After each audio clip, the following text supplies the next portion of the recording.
All right, back on the Young Turks. Cenk and Michael Schur with you at America's Future Now conference. Now we have an awesome interview for you. It's with Alexis McGill Johnson.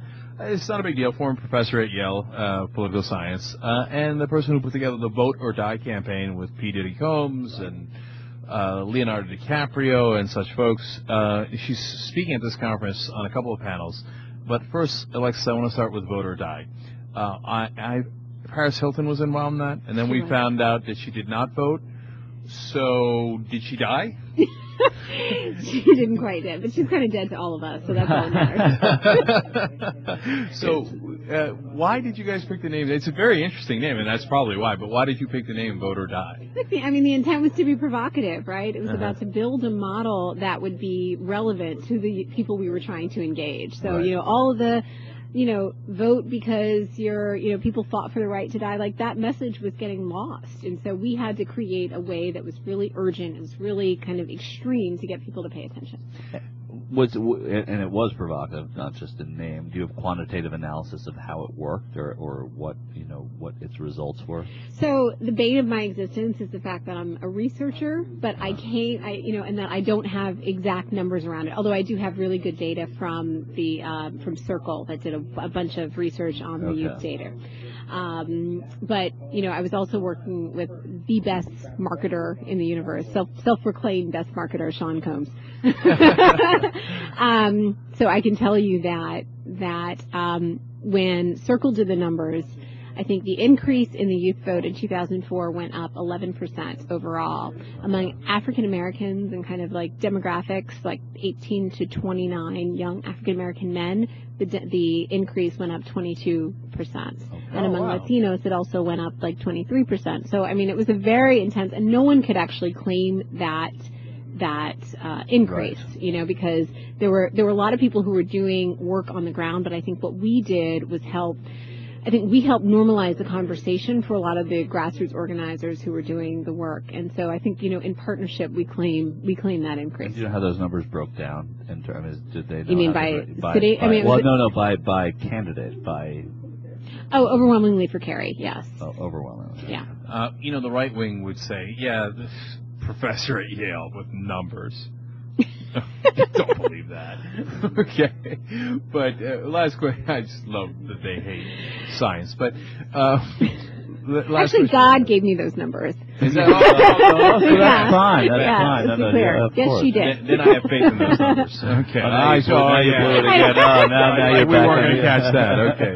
All right. So last question on that note for you.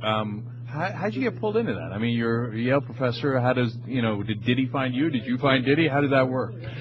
Okay, so interesting story. I had written an article on how we can, I was trying to think of, I was teaching the civil rights movement. And the civil rights movement, our understanding now is that there were indigenous institutions that, the leaders of the civil rights movement focused on. So college campuses, churches that they used as kind of the hub to organize. And I kept thinking, what is the indigenous institution for our generation? How can we mobilize, identify where young people are and where they're receiving messages?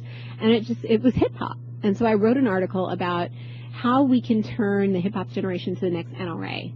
And for me, it was understanding, at the time, Russell Simmons had just created a PAC. Right. And for me, it was understanding, that was the first engagement of, I think, formal engagement of the hip-hop community into politics.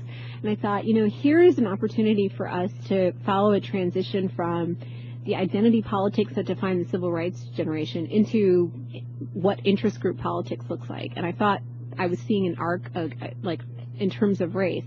And I thought, here's a way for us to build legitimacy and accountability and representation into our politics in a way that hadn't existed before.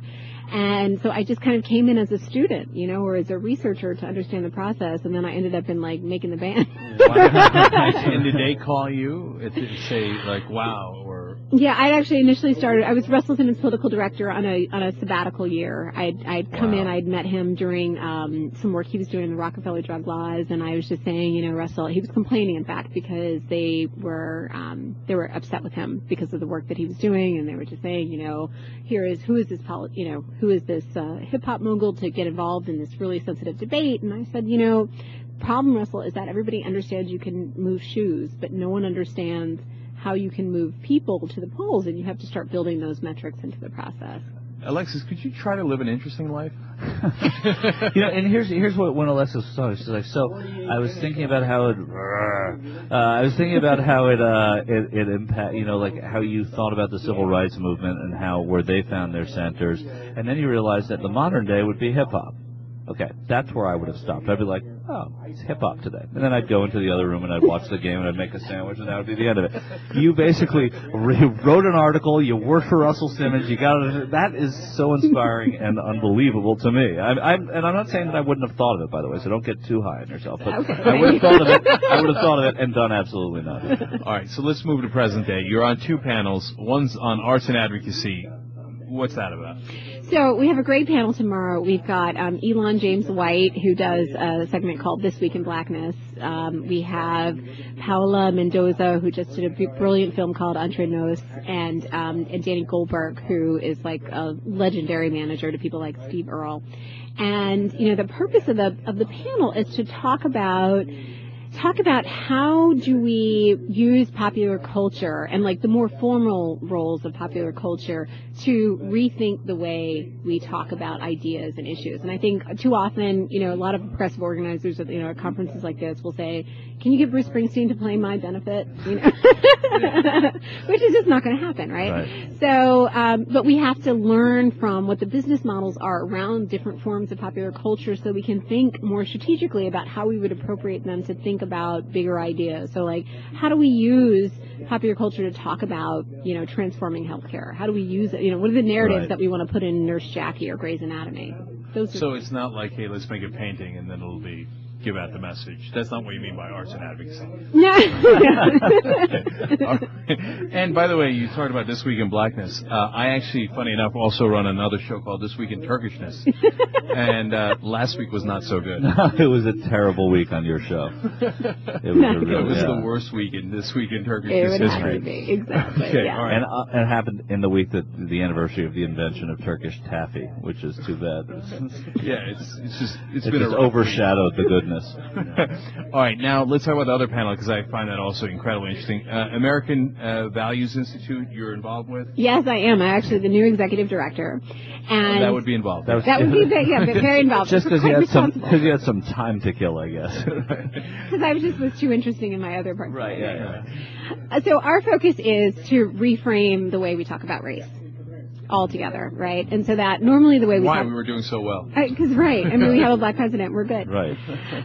Normally the way we talk about race is we talk about it in terms of intent, right? Like that so-and-so, it's a very legal construct, like so-and-so intended to hold me down or intended to discriminate against me.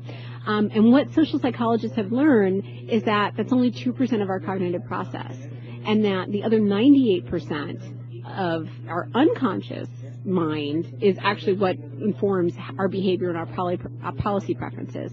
And we now have the tests to understand what that unconscious or subconscious looks like. They're called implicit association tests, and they were developed at Harvard. And so we're trying to use that information about our subconscious to rethink the way we are behaving around race. Did you see that recently? All right, let me just ask. Did you see the study that recently with the iPhone and the black hand holding it and the white hand holding it? No. Oh, it's, again, devastating. Is that what we talked about? Did we talk about it on the show? There was another study we talked about. It's if it's on, like they do the study on eBay, if a white hand is holding the iPhone, it gets trusted more. If a black hand is holding the iPhone or iPod or whatever it is, people want to see more references. They'll pay less for it. It's maddening. It is completely maddening. So, Alexis, I'm going to ask you the impossible question. Jesus, how do we get beyond it, especially if it's unconscious? Well, okay, so there are ways for us to actually activate our subconscious so that we can be more conscious of things when we're presented with a situation. So, like, I may automatically click my doors when I see a person of color walk past me. That's just an impulse. I'm an African-American woman. I've taken the test. I'm sexist and I'm racist. Go figure. But I think that information in itself is kind of disarming to the larger populace we're trying to have the conversation with. So it's not to take away the blame for the fact that we have these biases, but it's actually to level the conversation and say, I'm not actually trying to blame you. It's not, I'm not trying to blame you. It's just more, I'm trying to create a larger conversation around how race functions in our society and what we need. The is he or isn't she racist, or, I saw that white hand and I trust that more, is not the right question, because it makes us feel bad about ourselves. It's actually the larger dynamic that we want people to get into, because that's going to lead us to the structural reforms. And also, I read in the New York Times this weekend that interracial marriage is way up in our country, and I think that I think despite doing all of these things, that the natural progression of time, or the arc of, the arc of righteousness is long, but it bends, or the arc of progress is long, but it bends towards righteousness. It is long. It takes a while for these things to happen, but the reason they didn't want to integrate schools in the South was because they were afraid of white kids mixing with each other, and they're going to marry each other. So now we're 55 years later since Little Rock, or 53 years later, and that, you see that those things are the progress, and these other things, I think, are probably just sort of part and parcel of it. All right. Let me end on a civil rights quote as well, that one of my favorites. Truth forever on the scaffold, wrong forever on the throne, but that scaffold sways the future. I love Martin Luther King, so I can't help You didn't myself. even let me guess who it was. So finally, Alexis, tell us how people can get involved in Americans Values Institute or help. We have a website. It's actually called AmericansForAmericanValues.org, and we're very media focused, so we're trying to build out the right messaging that will help us, stay tuned. We're young. You have a big staff? Yeah, we do. Cool. Well, And are you just in New York, or are you? Yes. They're mostly in New York. Everybody's virtual now, so some of us are everywhere, but Right. it's okay. I've been virtual a long time. Yeah. All right, Alexis McGill Johnson, thank you so much for joining us. Thank you Really for having appreciate me. it. Thank you.